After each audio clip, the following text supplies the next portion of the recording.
Hi, my name is Cynthia. I'm from Ladybug Hugs, and I'm going to be recording a series of little how-to videos to start you off when doing your jewelry. I hope that you will enjoy these and that you will find them useful. You can visit my website at www.ladybughugs.ca. I'll put the link down in the description. Enjoy. God bless. Okay, so today's first lesson is how to do a eyepin. How to make an eyepin. I'm French, so there are days where you will see that I speak in French. So what you are looking for is to get some head pins, or even just some wire like this piece here. It really depends how desperate you are for your eyepin. The difference between an eyepin and a head pin is very, very simple. The eyepin is this one. Very handy when you're chain linking stuff or putting them on earrings or on clasps or whatever. The eyepins are when you want to make a dangle, such as something like this. So to do an eyepin, it's actually very simple. You need a pair of needle nose pliers. I have a number here of them. The difference, I don't know how well you can see these, but the difference is not only the diameter of the needle nose, but also the texture on it.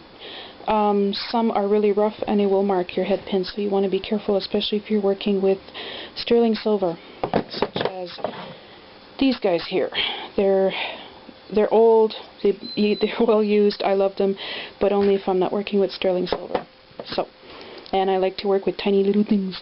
So these guys are like really, really itty bitty. And these are from Beadsmith, China Special, China Special, China Special, Dollar Store Special. You can find a lot of your tools at the dollar store too. These little guys here I've had for about 10 years. And I love them. Don't touch my pliers. Okay, sorry. So, to do your eyepin, what you do is you take your wire and you fold it at an angle. Okay? And then you simply wrap it. I'm going to have to redo this. Okay. Sorry, I'm not. Okay, to do your eyepin, it's actually fairly simple. It takes practice like everything else, which is why I usually use scrap pins or scrap pieces of metal to practice on. And I do have a pile of scrap. If anybody wants it, they can pay the shipping and I'll just ship it out. So you use, this is where we're just making a straight plain eyepin. So you put, it's flush, and then you turn a little bit, you turn your pliers, and you try and stay at the same spot where you started, because otherwise you're going to end up with like a little walking cane, you know. It's that can be fixed though. So I'm going to fix it right now. I'm going to go back a little bit and I'm going to curl it up just a bit more, like this. Okay. I'm also left-handed. So this is really not good because look at how it's crooked, but it's to show you what not to do, kind of thing. So when you're done your eyepin like this, you want to have the little neck part going. Okay. So you put it back in the hole, and then you will push it back. It's crooked. You just fold it like this. It's almost, I haven't made these in a while, so it's almost the same. So again, you take your eyepin, okay, flush, you turn it,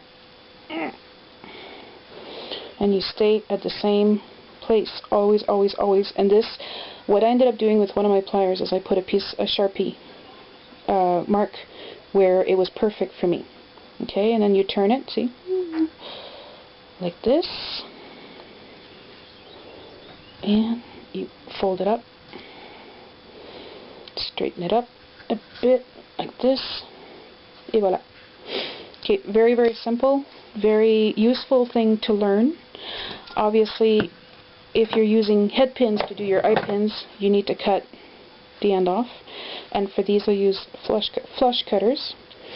I have 2 pairs. I actually prefer the brown ones. They're more sharp.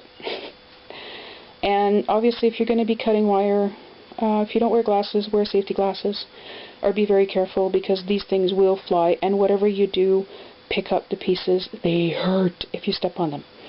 So I got our little piece. See, it's flush. Nice. It is sharp, so I would normally use a file or a deburring tool, and I would fix it. So this is your little eye pin. So again, I'll just use a piece of wire to use it. Okay, so I'll make a really big one, so it's really easier for you to see. Just like this. Okay, so you will